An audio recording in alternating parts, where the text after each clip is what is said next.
Finding the right person to help your business to grow can be very challenging. When you consider the time and resources required to prepare the job description, publicize the role, and then to conduct interview after interview. In this episode, I speak to our guest, Bryony Lomax, whose role at the Careers and Employment Service at the University of Derby directly helps SMEs to find the right student talent to help their businesses to grow and expand. We discuss Bryony's career so far, her experiences of being on the graduate scheme at one of the UK's biggest car rental firms, Enterprise Rent-A-Car, and how she's able to help businesses to identify their talent needs and how she goes about finding the right person for the role. All of that coming up. Welcome to the Visibility Agency Business and Marketing Podcast.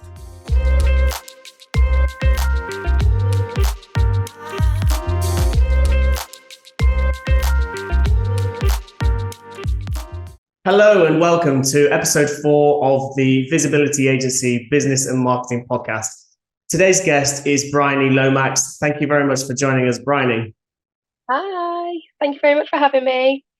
It's great that you've taken the time out to join us today. For the listeners who are joining us, this is episode 4 of the podcast. We've had 3 previous episodes. It's quite a new thing for us.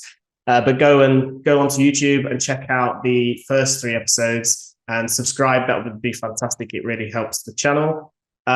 So, Bryony, it's all about you today. Let's talk a little bit about you and what you do. And please introduce yourself to the audience. Cool. So I'm Bryony Lomax. I'm a talent development officer at University of Derby.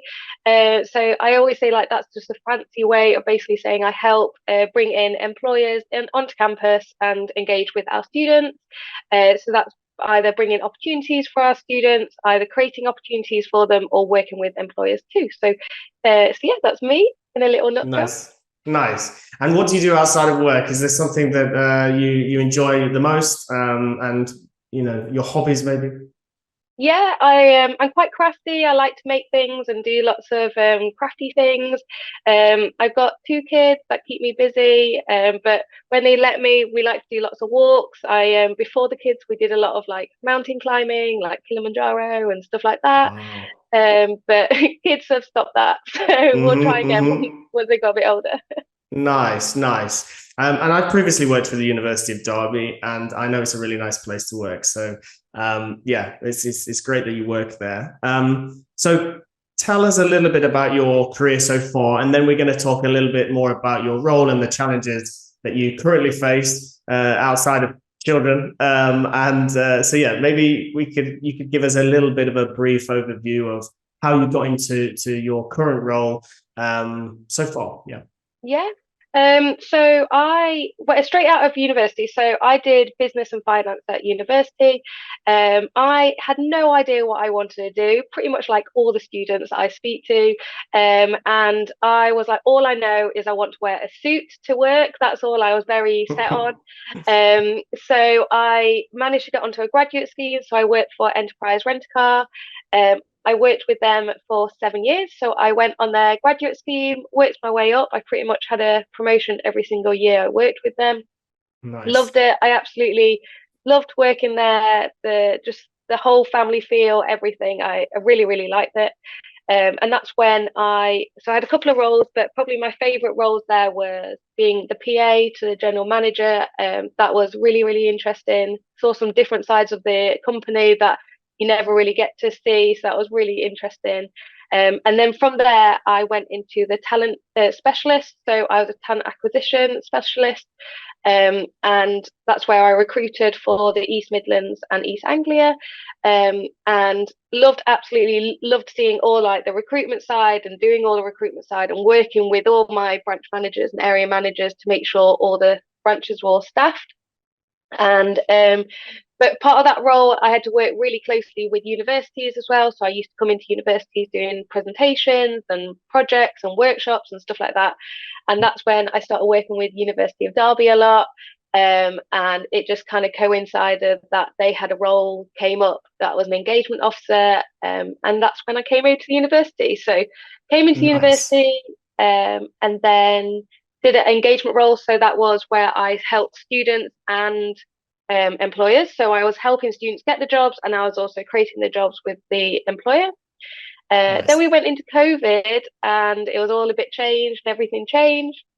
And then they changed the role to just employer. So I was just concentrating it on just the employers. So employer, employer kind of opportunities, placements, internships, that kind of side. And then Nice. recently, which is how I know you, George, is I'm on a secondment with Driven. So it's ESF funded project where we create opportunities for small SMEs, local charities in the Derbyshire region. And we can create 80-hour internships, or we can help fund.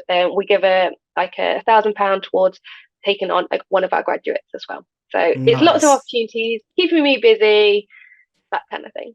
Nice. Yeah, I heard that Enterprise Rent-A-Car is a really nice company. I think when I was at the University of Derby, I was told that they had a really good placement scheme. So maybe that's why Oh, you huge. joined that company.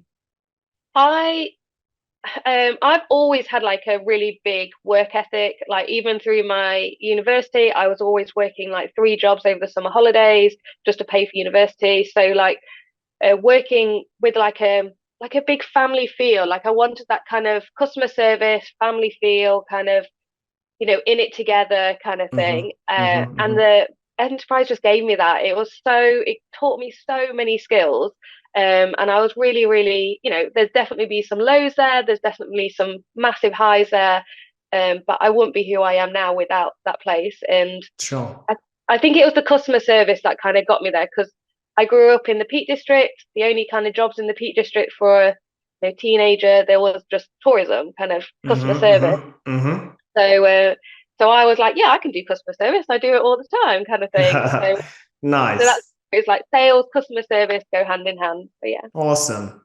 Yeah, my background was in hospitality as well, and I think it is a really good kind of grounding for you know going into the world of work, into kind of an office job and working with clients because you've had to deal with people complaining about their food, it's being late, you have to deal with the kitchen. Oh, I've been through all of that, so yeah. I know Oh what you God, mean. yeah. Like, and then going taking that to extreme, like going from you know dealing with all customers, dealing with different situations in customer service, and then going into branches, and then having somebody that's damaged the car, and then basically saying, "I've got to take £1,000 off you," and you've got to have those difficult conversations, and it really helped me have those difficult conversations with customers Mhm. because I already knew how to do them. Yeah, sure. No, yeah, it must be. I can't imagine telling somebody that. So yeah, but okay. So in terms of the University of Derby then and working with employers, what would you say is like the reason why working at the University of Derby in this kind of role is it unique and interesting? What, for other people who might be thinking of working at a higher education, So like coming into the university to work. yeah, yeah, in general, kind of about your role. Why is it unique and interesting? Kind of the industry of kind of higher education and supporting the community. Why would you say it's interesting? I think, especially since COVID, our students, like all over, this isn't just University of Derby, this is all students, they need a bit more confidence, a bit more coaching. And that's where we are. I'm really enjoying it at the moment. We're helping support more students that need it more than ever. Yeah. So and that's the bit where we are having to do more interview prep, more CV help, that kind of side, because their confidence has gone down since COVID.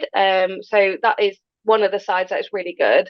The other side is University of Derby is a really nice, like, the students at the University of Derby are so nice, and I've met some amazing people. And when I went to university, I didn't really speak to my academics that much. I went down south, long way from home, and I never really looked at University of Derby. And then I came back, and now I talk to all the academics, and they all know who their students are. They help them through their job choices. It's just the different kind of feel, and it's Yeah. just a really that kind of commitment to their students is massive, and I think that's Hmm.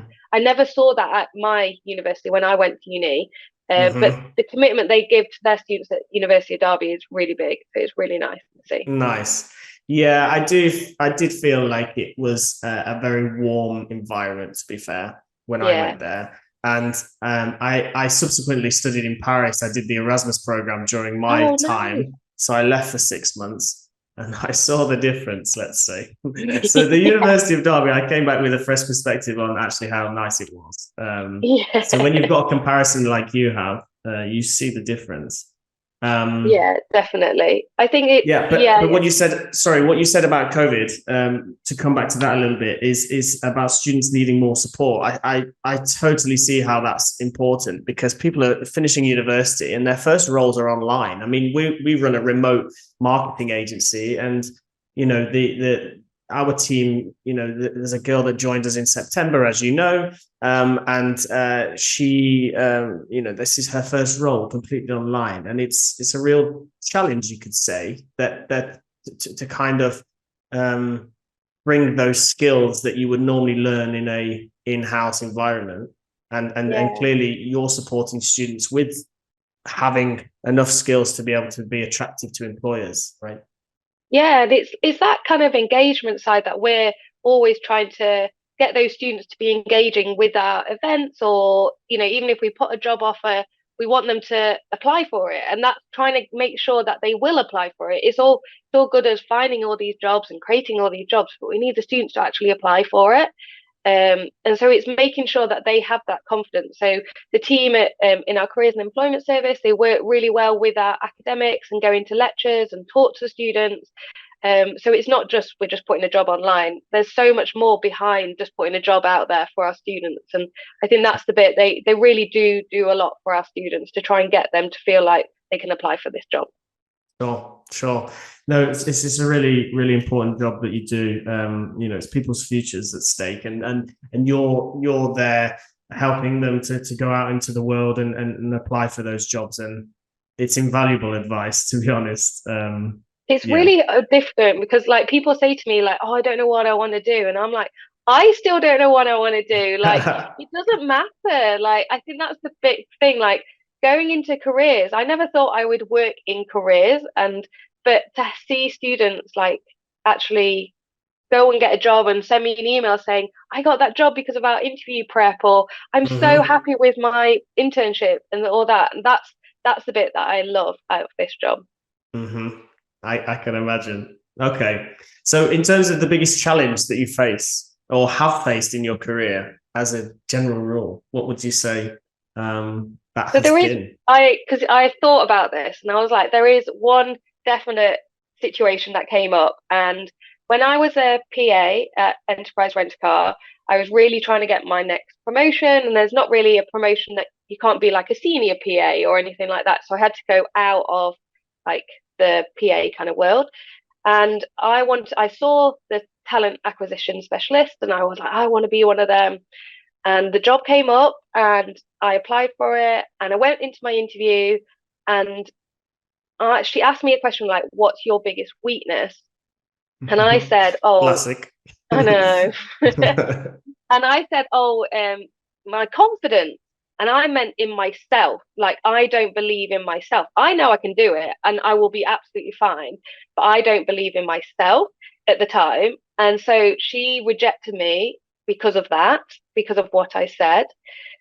And then I had to do another, I think it was about 4 months.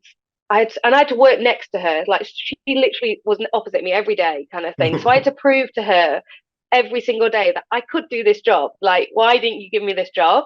So I finally persuaded her to let me come to a career fair and show her that I do have the confidence. I can do this.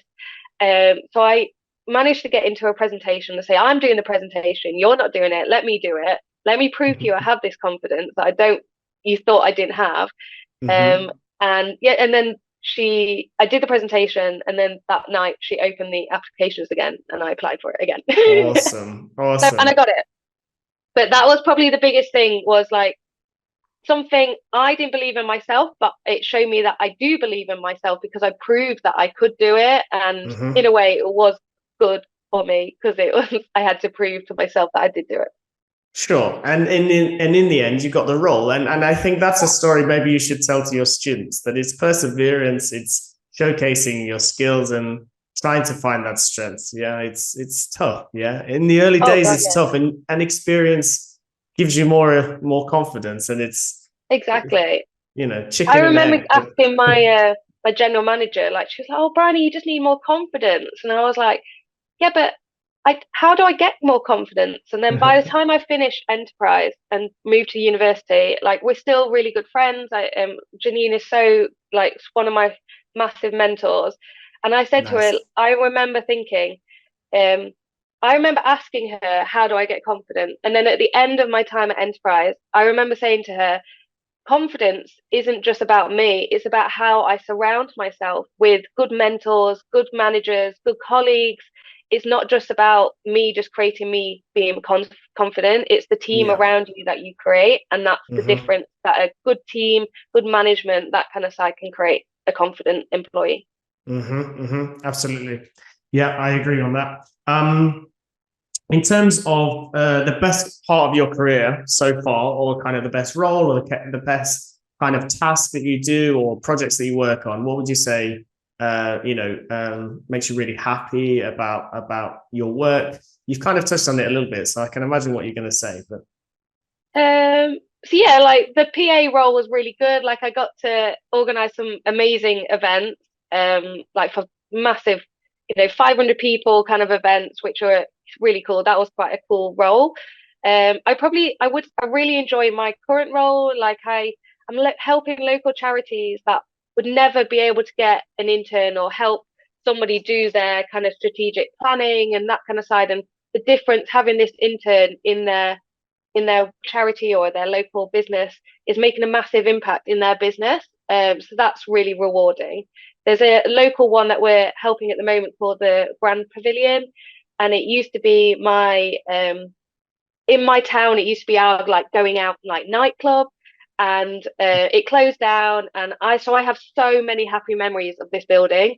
But mhm, now it's a charity, and they're doing all like theatres and stuff like that in this building, and I've managed to get them an intern, and it's making a huge difference to this building, to this charity, and that's mhm, what I'm really enjoying at the moment is really helping those kind of people and like companies like you, like that's how we met, like mhm, having these graduates and help meeting local businesses that I probably wouldn't because in my old role I had bigger companies like Rolls-Royce and Enterprise Rent Car and stuff like that. I'm really enjoying meeting the small companies and the smaller kind of two people kind of teams on that kind of side mhm, as well. mhm. Yeah, because having support in a small organization, in terms of making the costs work and everything, but trying to get support in terms of having good people to help is everything. As you touched on before, it's about, to be a competent employee, but also a competent kind of company. You need a good team. It's not just about one individual or whatever. No, You need support, and it makes a big impact.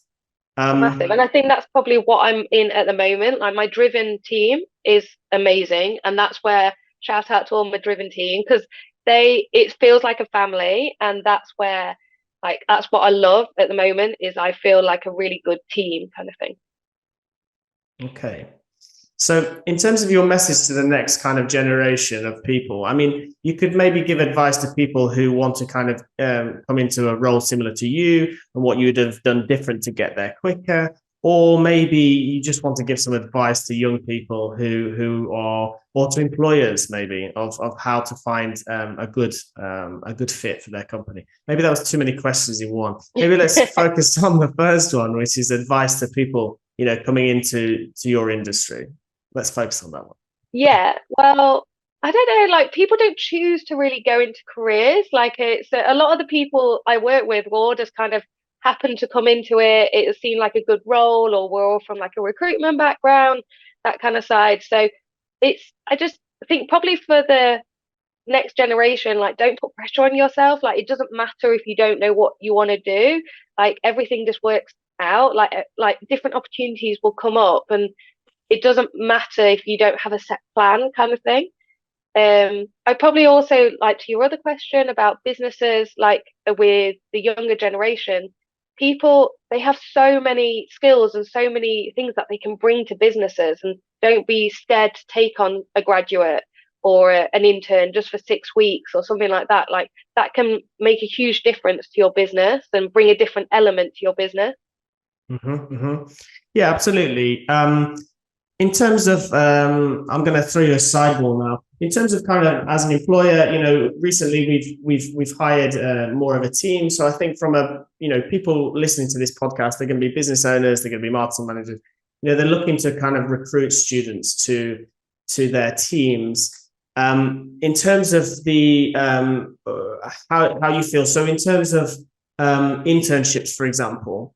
I would say that employers, their view maybe could be that, they're bringing someone in fresh. And you mentioned those skills. What kind of skills would you say that they could bring? Because I think in terms of our role, I think there are certain specific skills that could be brought in terms of technical skills like graphic design, video editing, things like that. But I think account management and things like that is kind of, you would have to spend a lot of time with that employee to kind of, it's a two-way relationship, right? The intern wants to learn, but the employer needs to get some level of return on investment.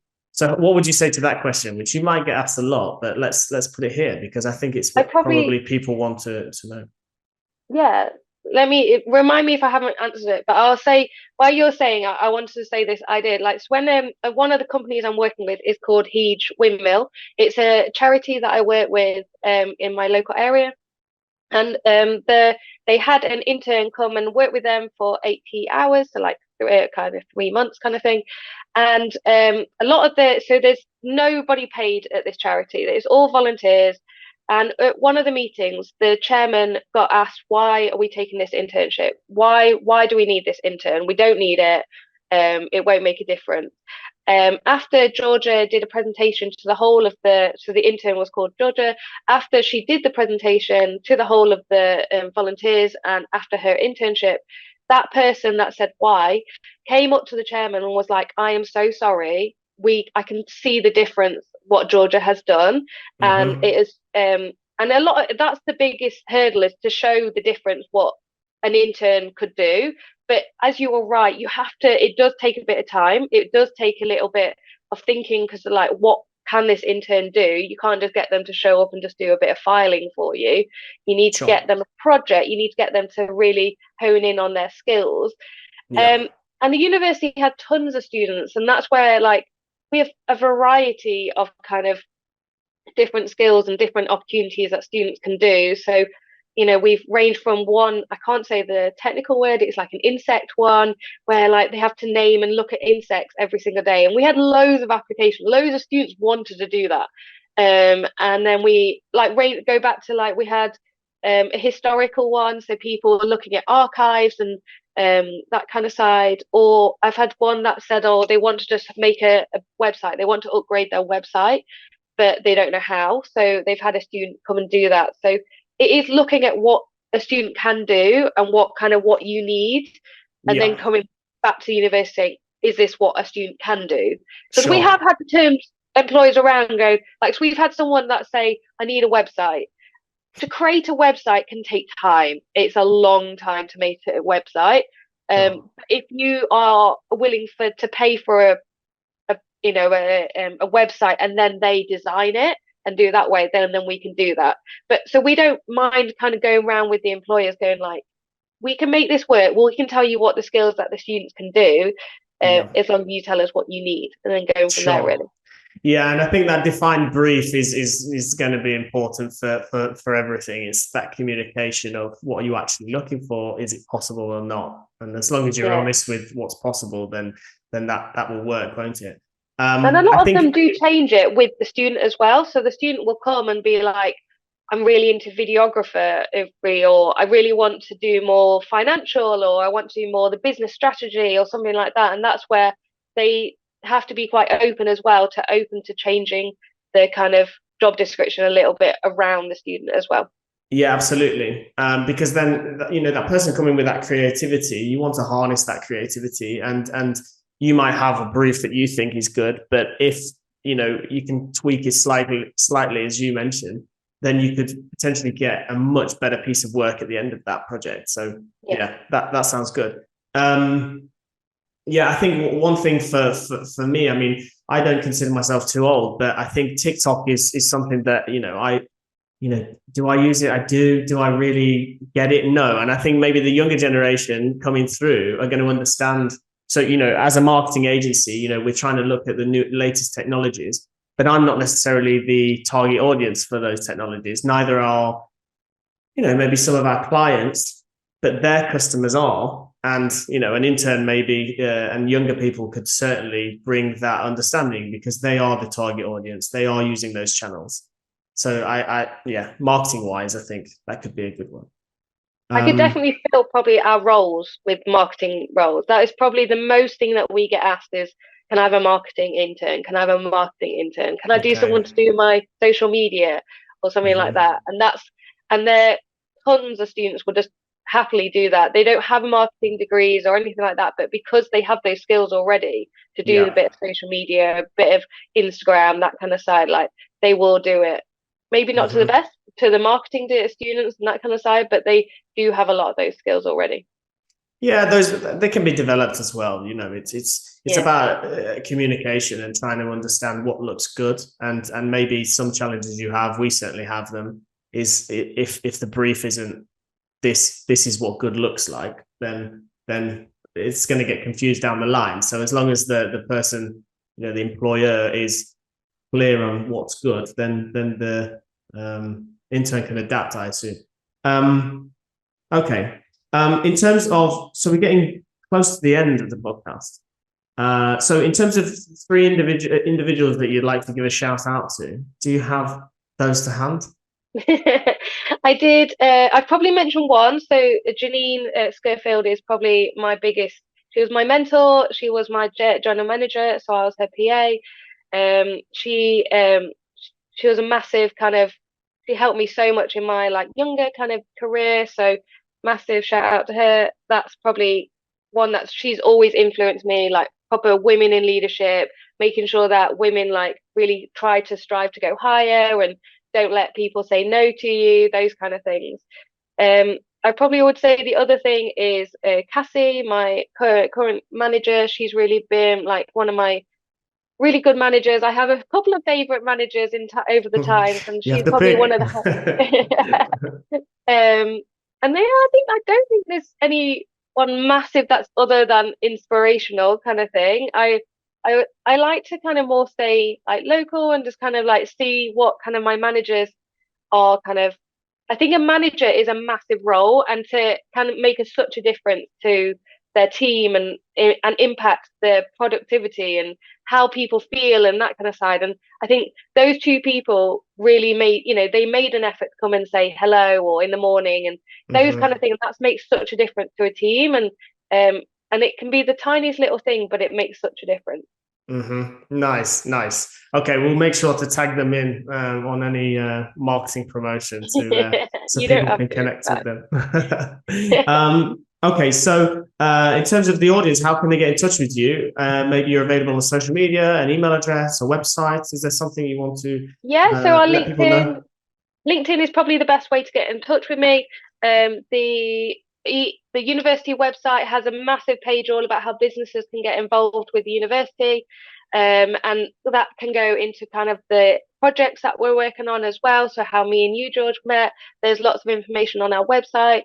So I think it's just university at Derby, derby.ac.uk, and LinkedIn as well. So that's the other way. Nice. Yeah, we'll put all of those in the description so people can very easily click on those. Bryony, thank you very much for your time. It's been really interesting talking to you. You too. And thanks for sharing your career and your story and how the university helped. I really think that our audience will get a lot of value from that, and hopefully they'll get in touch with you and start exploring some projects and help their businesses to grow, because we've worked together on this and you've supported us in terms of hiring, and our business is certainly growing. This is why we've been able to put on a podcast. We have certainly got more time now to dedicate to our marketing, and you've certainly helped with that. So I think thank you, and the I'm careers sure you can team is help others. massive. It's a massive careers team, and they can help with so many different businesses and different needs. So get in touch. It's a really, really, really useful thing to do. Awesome. Okay. I'd Thank you, love it. Thanks, Bryony. George. Have a nice day, and Thank you so see you much. soon. All right. Bye.